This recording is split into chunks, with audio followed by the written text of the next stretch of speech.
Get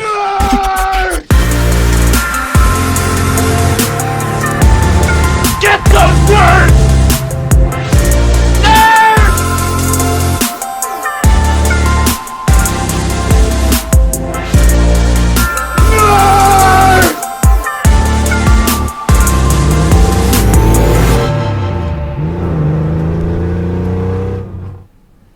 All right, nerds, are you guys ready to rock? It is time for Bid Nerds, your daily nerd out on the most interesting car of the day from all the automotive enthusiast auction sites.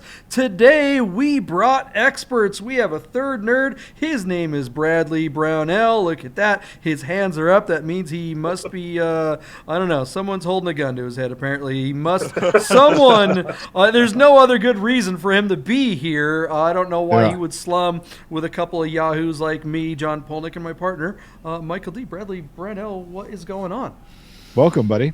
Man, yeah, I just like guys so dang much. That's why I'm here. No? He's doing great, but he doesn't have any friends yet. That's the problem. That's part of it. Yeah, that's part of it. No, we have fun. That's why we're here, right? That's why everybody watches. This is the most popular show on YouTube. All 8 people agree. Hey, which means I think this is a good time to tell people that they should probably hit the subscribe, like, and notification button. And if you wandered in the show, this is your first time hanging out with the nerds, what we do is we find the most interesting car of the day. We have a conversation about that car, and we make predictions as to what's going to happen with that car's auction. Will it fail to sell? Will it sell? And if so, for how much? You will find out in this very episode, because at the end we will go to the future and tell you what happened with that auction, and you can play along. It's just like The Price is Right, only we don't spay or neuter any animals on the show. Maybe that would boost our ratings if we did something like that. You should spay and neuter your animals. Oh my God. But I'm just I don't know, isn't that what the Price is Right guy used to say? What was it? Was Bob Barker? That was his deal. Yes. Yeah. God. Oh my God. I think Deeb just got spayed and neutered Absolutely. while we were in between episodes. Absolutely. All right. Let's get to the most interesting car of the day. Michael Deeb, you picked this is I got to admit, I don't know a ton about these, but I've always found them interesting, and I'm interested in finding out more. What do we got? JP, look at this. Our friends at Marqued, the platform owned and operated by Porsche, have sourced from a friend of mine and a friend of the show this 1993 Lancia Delta Integrale EVO 1, and is offered for sale out of San Mateo, California, by the one and only Marco Marini, the founder and shop owner at Euro Classics. Marco's deal, JP, is that he finds really cool gray market cars and brings them into the country and then offers them for sale 9 times out of 10 on a Vermont plate, because he finds it easier than the whole LLC in Montana thing. It apparently is very cost effective. They don't have to have the car or anything. It is making it really, really simple for him to bring these cars to market and turn them for sale. So he sourced this particular EVO 1, I believe, out of Japan. The car is currently showing 20,000 kilometers, which is a little over 12,000 miles. The wheels have been upgraded, 16-inch wheels. There's been the addition of strut tower brace in the rear. The car also has a swapped steering wheel. You might notice when you get to the interior photos, it's an Alcantara-clad Momo steering wheel, which is really beautiful. The car came from the fact with those stunning green Recaro racing seats. E1's JP Fiat-sourced 2-liter inline 4-cylinder. It's turbocharged and intercooled.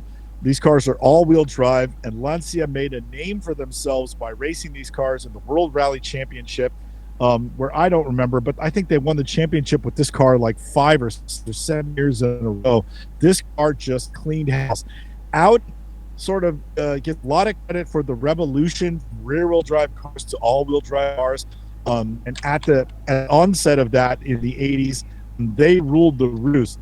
But when Lancia brought this car to the World Rally Championship, the car just continued to clean house and won it year after year after year, making the road-going Integrales classic.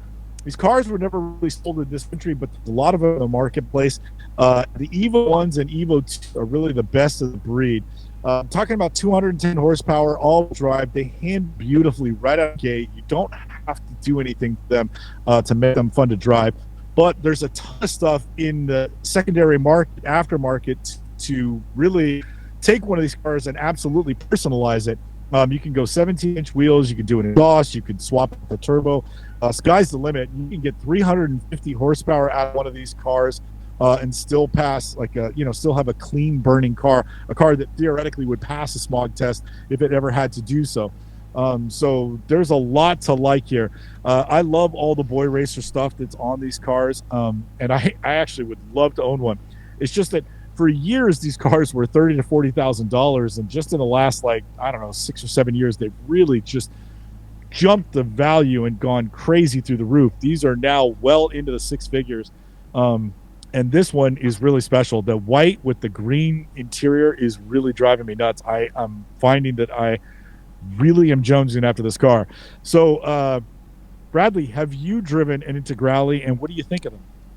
I have ridden in one. I have never driven one. Yeah. I think they look absolutely amazing. I love box flares. Yes. I love the hot hatch. Yes. I love the super tilted wing on the back. Right. The red grille surround. This green interior, right, is phenomenal.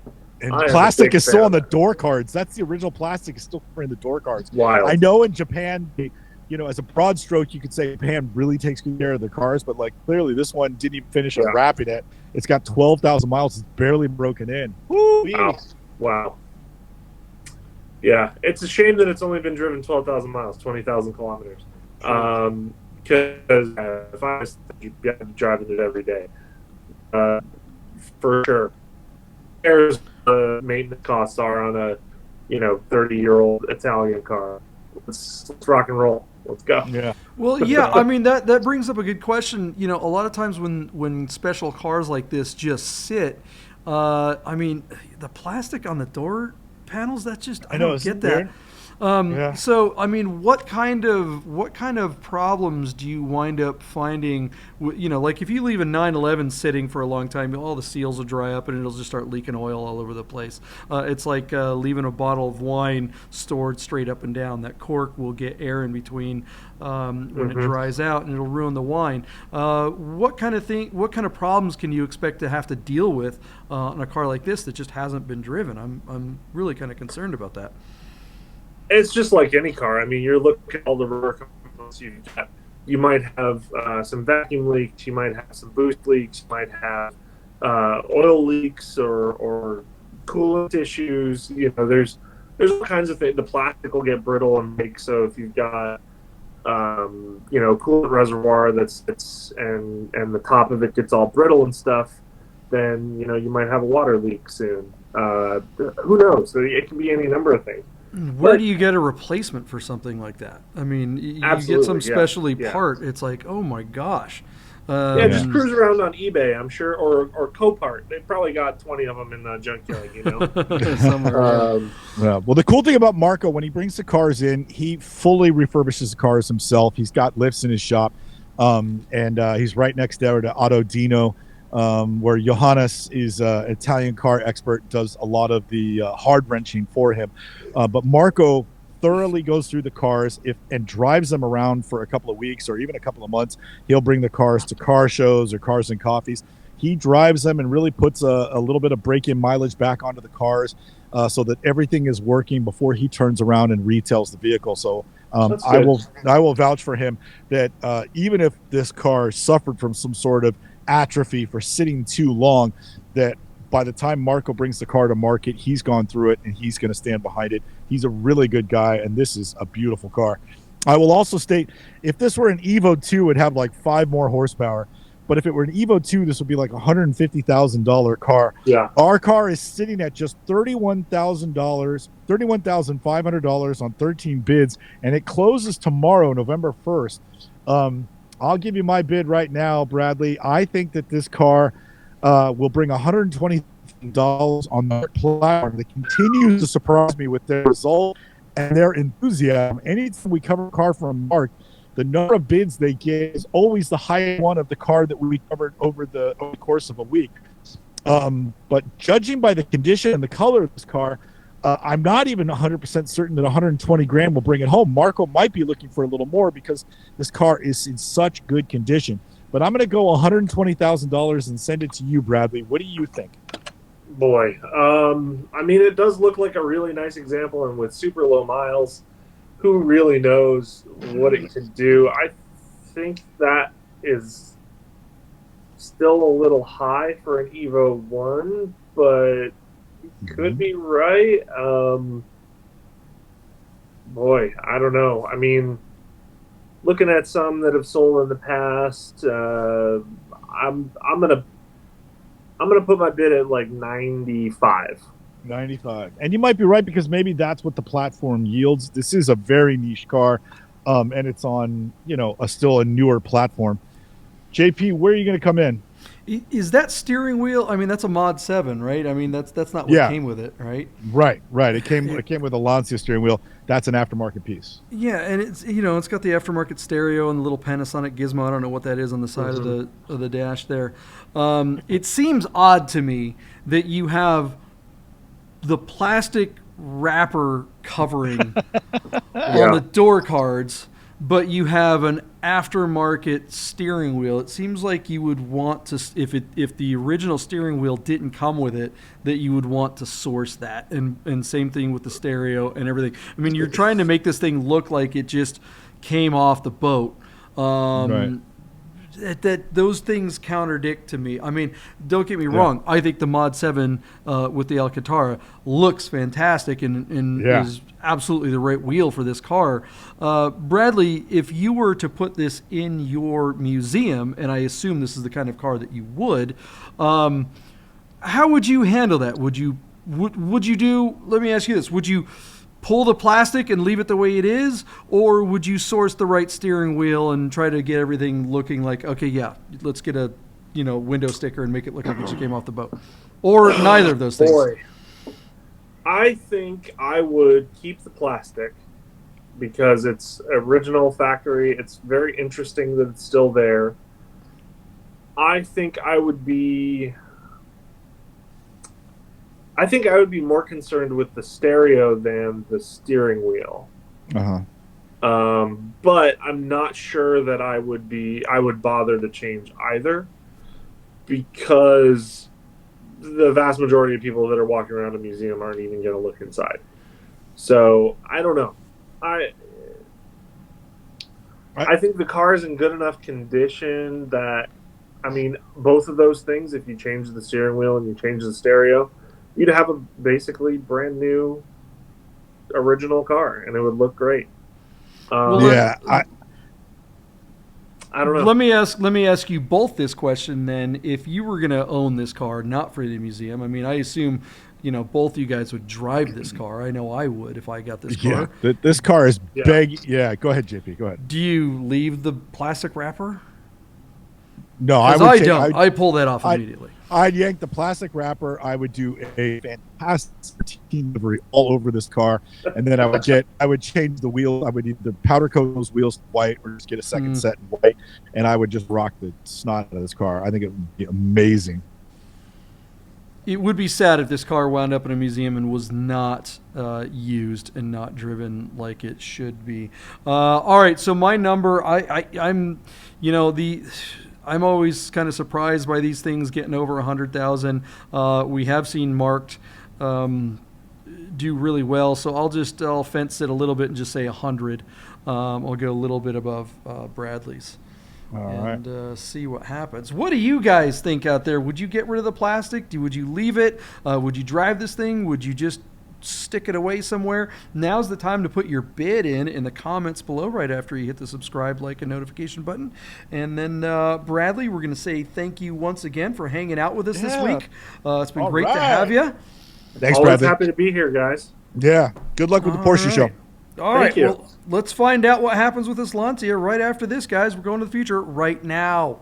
Hey guys, I'm super excited to tell you about our sponsor, Guys Customs. That's Guys, Gyx, guys_customs. That's how you spell it. Guys Customs bracelets. These things are amazing. Check them out. They're handmade in America, custom bracelets made to match your watch or your car. These things are unbelievable. I have 3 or 4 of them myself. My partner Michael Deeb has a bunch of them.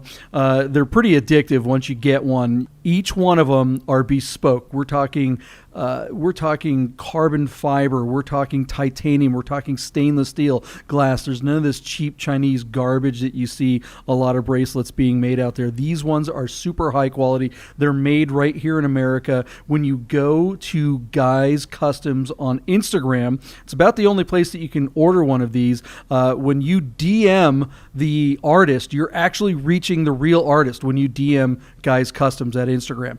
And she will make you a bracelet made to match that special watch, that special car, or that special person that has a special watch or a special car and they want something really, really cool in their life. They make the most amazing gifts.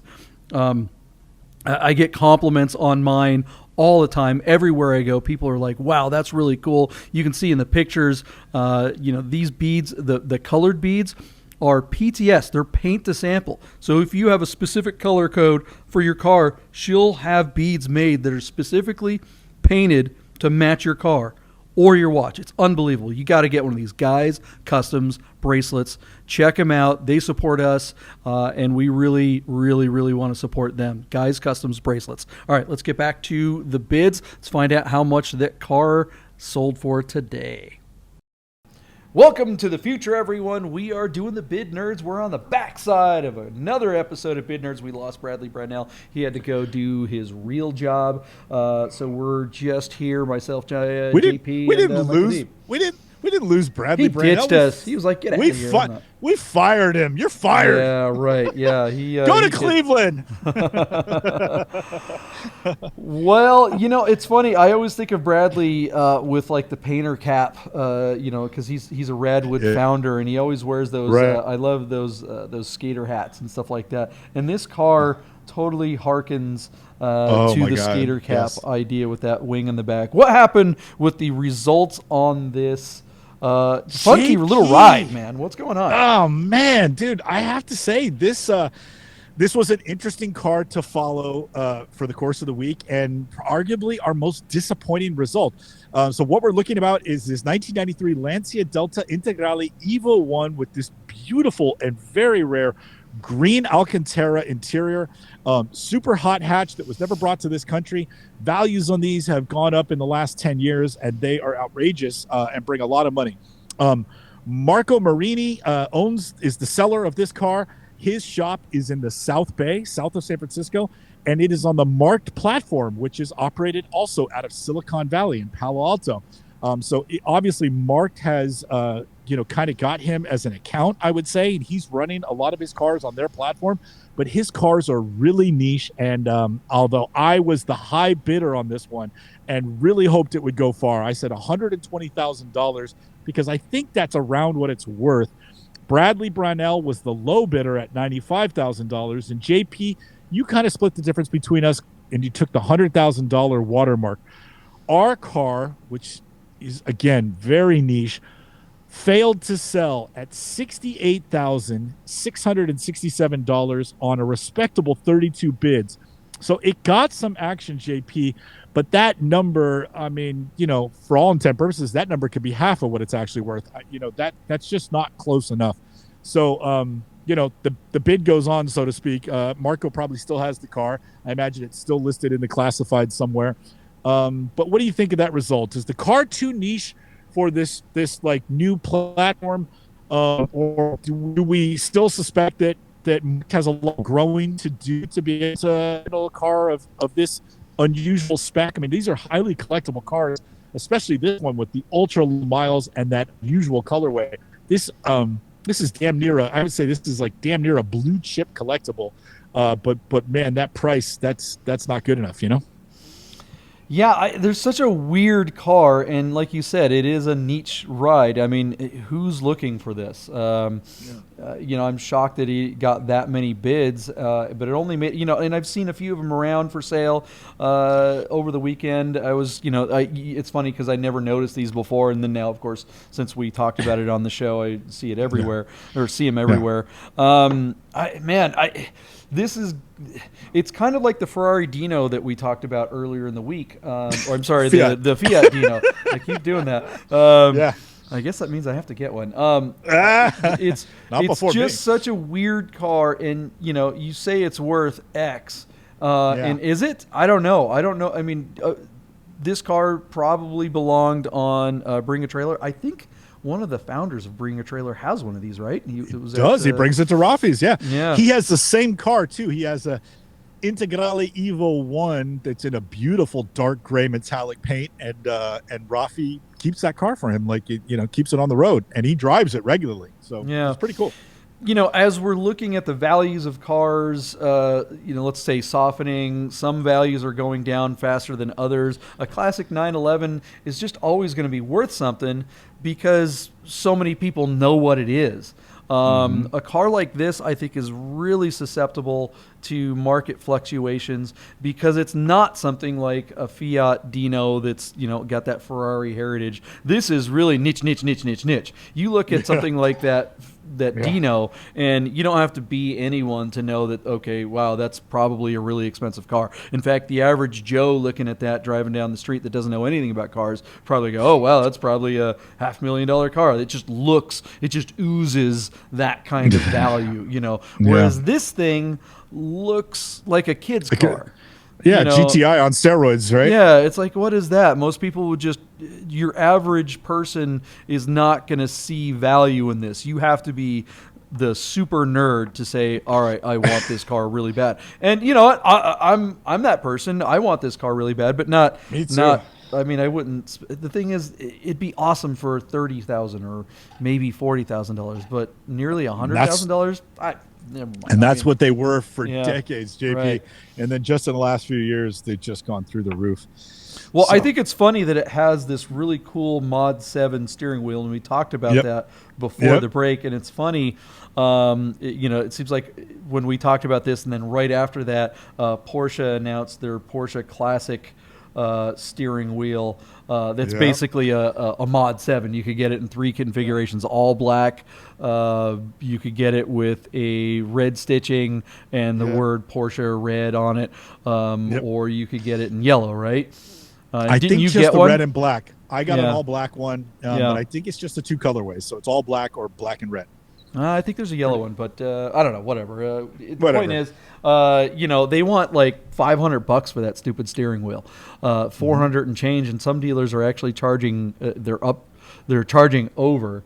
And I was like, oh yeah, you know what? I want that steering wheel. And then I'm looking around, going, dude, I'll just get a regular black Mod 7. They're $250. Why would I spend $200 extra because it says Porsche on it? It's the exact same steering wheel. In fact, I have a Mod 7 laying around. That's what came on my back date, but it was one of the vinyl ones. I'm thinking, I was hoping it would be thicker, like the Jackie Stewart or like the Magnus Walker wheel that you have. So I think what I'm going to do is I'm going to take my vinyl Mod 7, and I'm going to have it wrapped with leather, with suede or something, so it'll be thicker like the Jackie Stewart, and then I'll get the best of both worlds. Very cool. Anyways, that's not, nobody's like cares about my steering wheel. All right, what do you guys think of the results on this pretty kooky little car? Did this thing, would it have made more money? Would it have gotten the money they wanted over there on Bring a Trailer? Was this really a platform failure? We've seen Marked pull some pretty crazy ones out even in this weird market. I would have thought that maybe they could have done it with this one, and that clearly is not the case. I had high hopes, JP. With just 12,000 miles, I thought somebody was going to jump on this car, and that's why I said 120 grand. But the problem now is Marco can't just take this car to Bring a Trailer. He's got to sit on it for a while, and that's the part that kind of bums me out. You know, when you go national, even what we consider a smaller platform like Mark, the national audience has seen this car. You can't just switch platforms with it. That's not going to work. The car's kind of burnt until you, as you've been saying, until the snow melts. You know.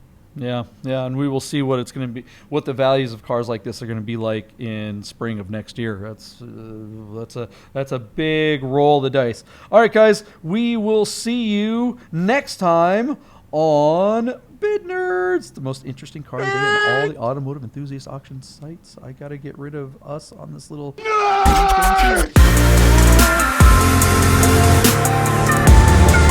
the word!